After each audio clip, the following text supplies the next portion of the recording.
एक लड़की अपने फाइनल एग्जाम की तैयारी कर रही थी, तभी उसके पापा जल्दी से उसे ले जाने उस आदमी ने बाकी बच्चों को भी चेतावनी दी कि बारिश आने वाली है, जल्दी घर जाओ। पापा ने लड़की के विरोध की परवाह नहीं की और पूरे परिवार को लेकर तेजी से निकल गए। लड़की ने खिड़की से बाहर देखा, साफ आसमान अब काले बादलों से भर गया था। जल्द ही तेज बारिश आने वाली थी। पापा ने गाड़ी और तेज चलाई और लड़की से कहा कि अपने भाई की सीट बेल्ट लगा दे, लेकिन लड़के ने मना कर दिया। पापा ने उसे समझाने के लिए पीछे मुड़कर देखा। परिवार का एक्सीडेंट होते होते बचा, लेकिन आगे एक बड़ा ट्रक रास्ता रोक रहा था। बारिश करीब आती देख पापा परिवार को हाईवे से हटाकर जंगल के रास्ते ले गए। बारिश धीरे धीरे उनके पीछे आ रही थी। चारों लोग जंगल पार करके एक बंकर तक पहुंच गए। बारिश शुरू होने से पहले सुरक्षित होने के बाद पापा ने बेटी को समझाया कि बारिश में एक खतरनाक वायरस है जो इंसानों को मार सकता है।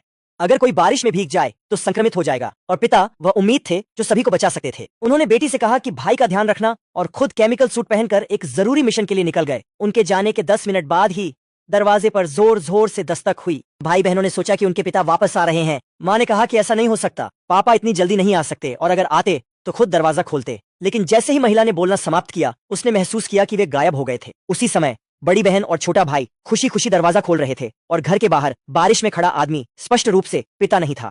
उसने लड़के को उसकी शर्ट से पकड़ लिया। जैसे ही लड़के को बंकर से बाहर खींचा जा रहा था, माँ दौड़ी और आदमी को गिरा दिया, लेकिन उनकी माँ भी बारिश में भीग गई थी।